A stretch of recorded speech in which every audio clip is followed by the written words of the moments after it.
கேள்வி பார்வையாளர் வணக்கம். இந்த நேர்காணலில் நாம் சந்திக்க இருக்கும் சிறப்பு விருந்தினர் அண்ணா திராவிட மக்கள் முன்னேற்ற கழகத்தின் பொதுச் செயலாளர் வழக்கறிஞர் பசும்பொன் பாண்டியன் சார். வணக்கம். வணக்கம். மதுரையில் நேற்றைய தினம் கார்த்திகை தீபம் 140 நாள் தடை கூட உத்தரவு பிறப்பிச்சிருந்தாங்க. குறிப்பாக பார்த்தோம்னா 10 நபர்கள் நாங்கள் அங்கே கார்த்திகை தீபம் ஏற்றுவோம்னு சொல்லிட்டு அனுமதி பெறப்பட்ட போதிலும் மிக பிரம்மாண்டமான அளவில் பாஜக இந்து முன்னணியெல்லாம் கூடியிருந்தாங்க. குறிப்பாக பார்த்தோம்னா மதுரை உயர்நீதிமன்றத்தில் பலதரப்பட்ட வாதங்கள்லாம் பெறப்பட்டிருக்காங்க. நீதியரசர் அவர்கள் கூட மதம் என்பது கடவுள் என்பது இரு தரப்பு சேர்ந்து தான் வழிபடணும், அப்படி ஒரு தரப்புலாம் இப்படிலாம் பண்ணக்கூடாதுன்னு கூட கேள்வி வச்சுருக்காங்க. தமிழ்நாடு அரசு கூட இந்த ஒரு சம்பவத்தில் மிக சிறந்த ஒரு நடவடிக்கை எடுத்ததாக அனைத்து தரப்பு மக்களும் பாராட்டிட்டு வராங்க. நீங்கள் எப்படி பார்க்குறீங்க?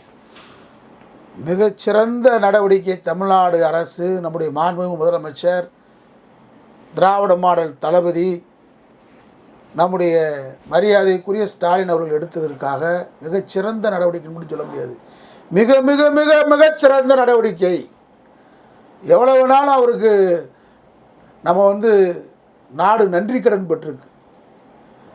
எடப்பாடி பழனிசாமி இதே நேரத்தில் முதலமைச்சராக இருந்தால் இந்த தீர்ப்பை வச்சுக்கிட்டு எடப்பாடி பழனிசாமி, ஊத்தவாயன் உதயகுமார்லாம் அவங்க கொண்டு போய் முதலாக ஏற்றிருப்பாங்க, தீபத்தை ஏற்றிருப்பாங்க.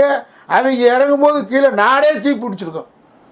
நேற்றைக்கு நாடு தீ பிடிச்சிருக்கும். தமிழ்நாடு முதலமைச்சர், நம்முடைய மாண்புமிகு முதலமைச்சர் இல்லைன்னு சொன்னால், நான் 2 நாளைக்கு முன்னாடி திருப்பரங்குன்றத்தில் நாங்கள் இதே விஷயத்திற்காக ஆர்ப்பாட்டம் நடத்தினோம். அப்பொழுது எங்களை கைது செய்து, ஃபார்மல் கைது, அது அனுமதி மறுக்கப்பட்டது. திருப்பரங்குன்றத்தில் ஒரு மண்டபத்தில் வச்சுருந்தாங்க. அந்த மண்டபத்தில் நான் பேசும்போது சொன்னேன், பலருக்கு பல சங்கடங்களோட திராவிட மாடல் அரசை பற்றி பேசும்போது பல்வேறு அமைப்புகள் 50 கூட்டமைப்புகள் சேர்ந்தால் மதுரையில் மத நல்லிணக்க அமைப்புன்னு வச்சுருக்கோம். அதில் சிலருக்கு வருத்தம், முதலமைச்சர் மேலே சில வருத்தத்தோடு பேசுனாங்க. அப்போ நான் சொன்னேன், திராவிட மாடல் அரசு மட்டும் இன்றைக்கி இல்லைன்னு சொன்னால் திருப்பரங்குன்ற மலையை பிளாட் போட்டிருப்பாங்க இந்து முன்னணிக்கு, காடேஸ்வரா பிளாட்டு போட்டிருப்பேன், எச் ராஜா குடியேறியிருப்பாங்க, தற்காவே இருந்த இடம் இல்லாமல் சூடெல்லாம் ஆக்கியிருப்பாங்க. அம்மா இருந்ததுனால அதிமுக வேறு, எடப்பாடி பழனிசாமிக்கு திராவிடம்னு தெரியாது, எதுவும் தெரியாது. அதனால தான் கவனமாக மக்கள் திராவிட மாடல் ஆட்சியை ஆதரிங்கன்னு சொல்கிறேன். நான் உள்நோக்கத்தோடு பேசலை. நேற்றைக்கு நடந்தது என்ன, ஒரு தீர்ப்பு.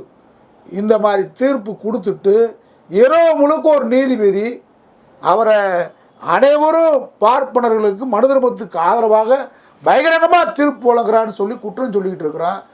ஆனால் அந்த நீதிபதி எவ்வளோ வன்மத்தோட வஞ்சகத்தோட இந்த மாதிரி எந்த தீர்ப்பாவது கொடுத்துட்டு இரவு புறம் தூங்காமல் இருந்து ஏதாவது டைரக்ஷன் போட்டுக்கிட்டே இருந்திருக்காரா?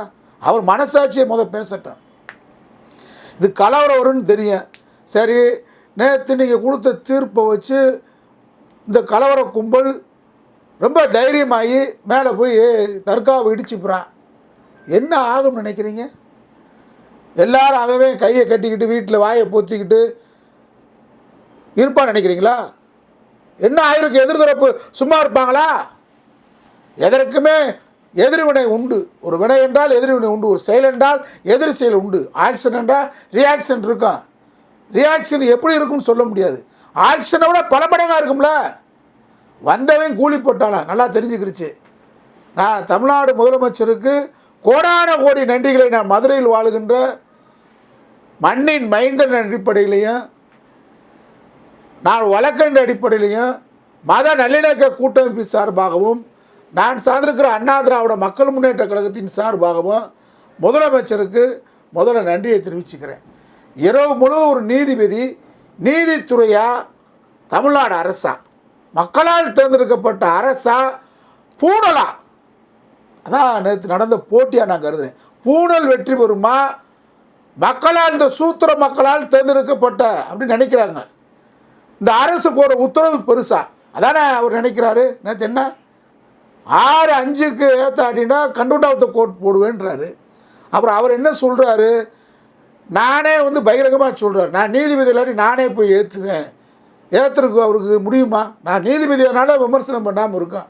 நீங்கள் நீதிபதி இல்லாமல் ஒரு அடி திருப்பரங்குன்றத்துக்கு வந்துட்டு போக முடியுமா? நீதியரசரை கேட்குறேன்.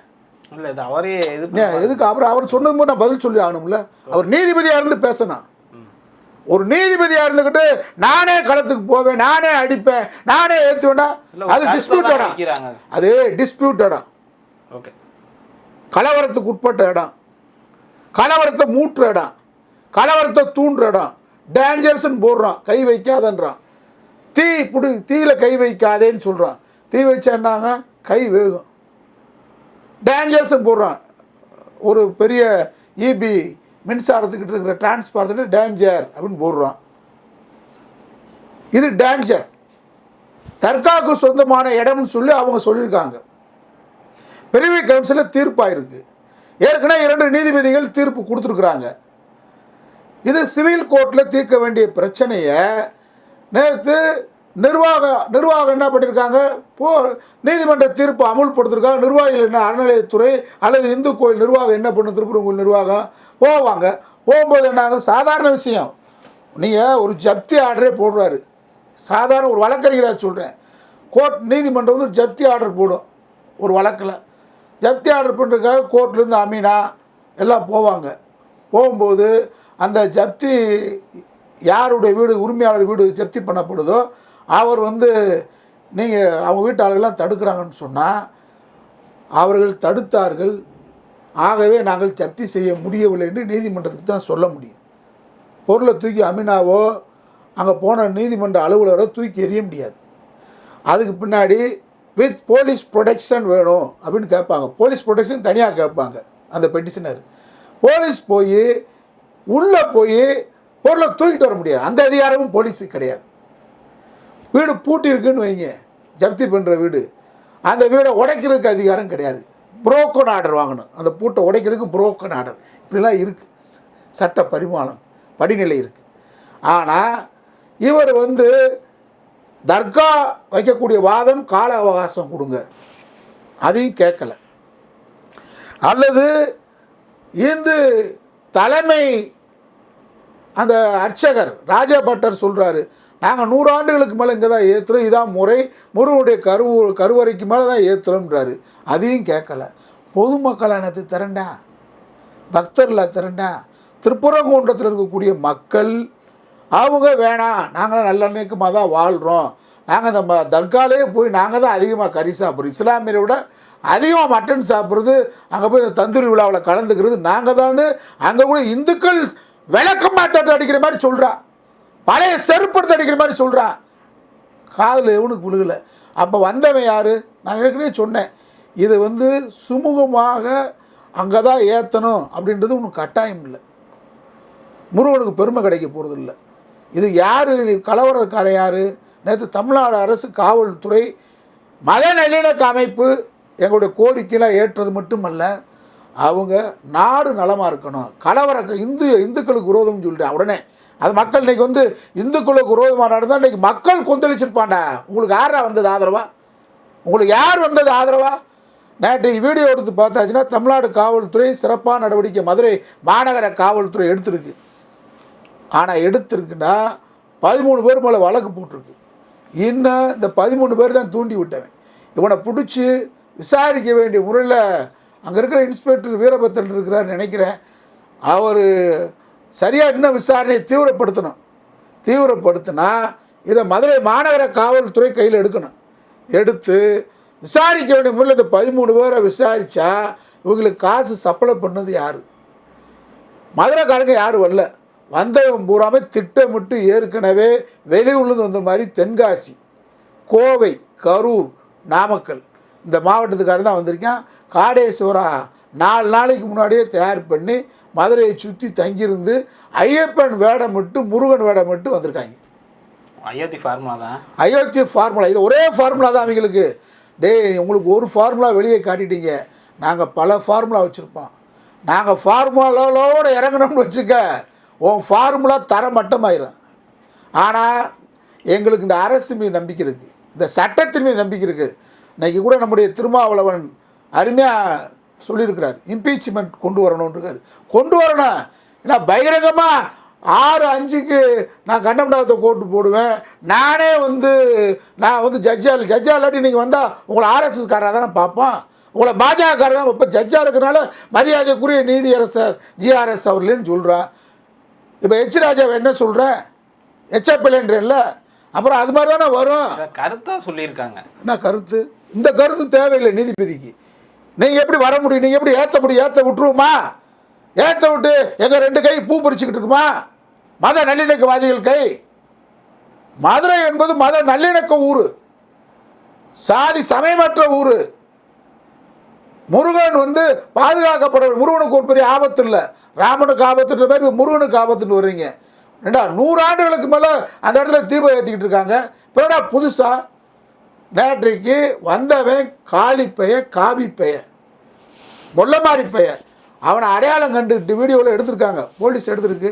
இன்னும் கைது நடவடிக்கை தொடருங்க. ஒரு 15 பேரை தூக்கி குண்டர் சட்டத்தில் தூக்கி நீங்கள் உள்ளே போட்டுட்டா ஒரு பேர் அங்கே வரமாட்டேன். 15 பேரை தூக்கி போடணும். தமிழ்நாடு அரசு நல்லா பண்ணியிருக்கீங்க. உங்களுக்கு மத நல்லிணக்க அமைப்பின் சார்பாகவே திராவிட மாடல் ஆட்சி இல்லைண்டா தமிழ்நாட்டு மக்களை பாதுகாக்க முடியாது. இதுலேருந்து புரிஞ்சுக்கணும், திமுக ஆட்சி மத நல்லிணக்கத்தை பேணுவதில் அரணாக கேடயமாக நம்முடைய தளபதி ஸ்டாலின் நேற்றைக்கு திகழ்ந்திருக்கார். இல்லாட்டி என்ன ஆகும்? நாங்கள் அவர் திகழ்வார் தான் அமைதி காத்தோம். 2வது, இந்த கலவரத்தை நடத்துறது பக்தர்கள் அல்ல, இந்த கலவரத்தை நடத்துகிறவன் வியாபாரி. அதாவது வியாபாரின்னு எப்படின்னா கூலிப்பட்டாளம் இருக்கான்ல, கூலிப்பட்டாளம் தான் நேற்று வந்தவன்.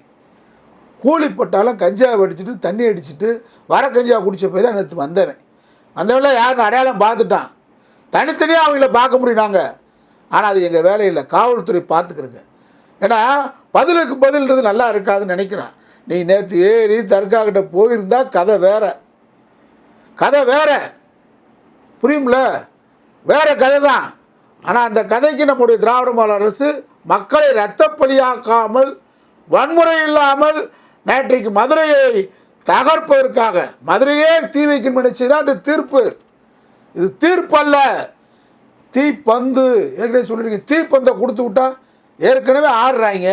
அவங்க கையில் தீப்பந்தத்தை கொடுத்து விட்டா என்ன அர்த்தம்?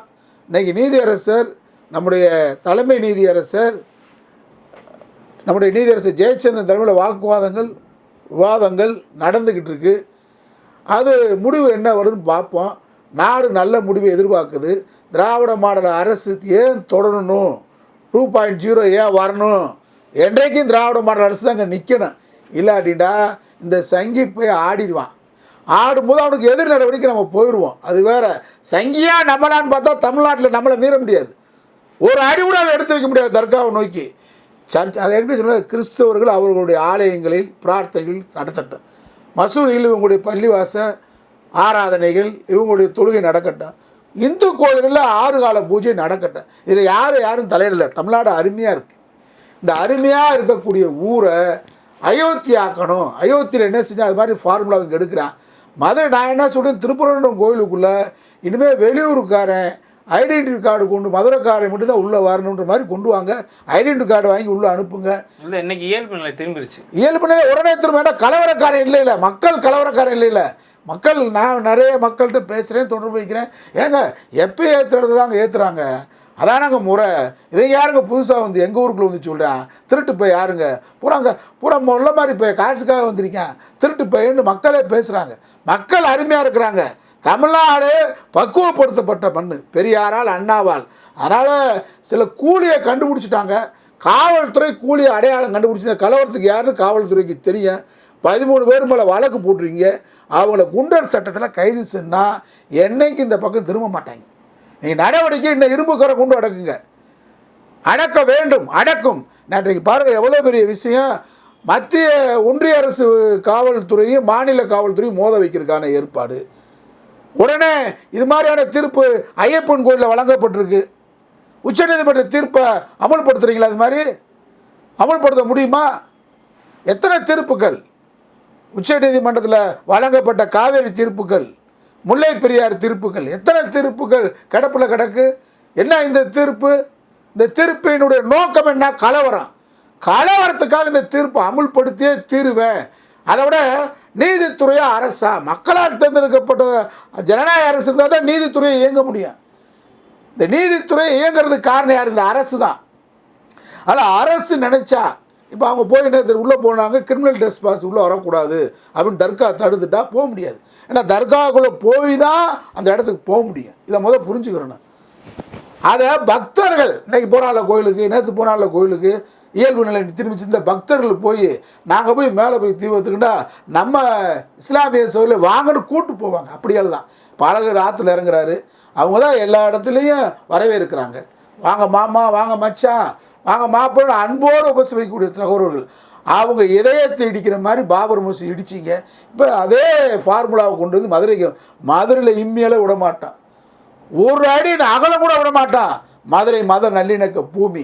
இந்த மதுரை மத நல்லிணக்க பூமியை எத்தனை தீர்ப்புகள் வந்தாலும், எத்தனை அநியாயங்கள் வந்தாலும், எத்தனை கலகக்குரல் வந்தாலும் நம்முடைய திராவிட மாடல் அரசு நேற்று வலுவாக நின்று அடக்கியிருக்கிறது. பாராட்டுக்கள், வாழ்த்துக்கள். அதே நேரம் மக்களாகிய நாங்களும் மதுரையை பாதுகாப்போம். மதுரையில் சங்கி ஆட்டம் போட்டால் சங்கி கொட்டத்தை அடித்து நொறுக்குவோம், விரட்டுவோம். எச்சரிக்கை. நன்றி சார். நன்றி.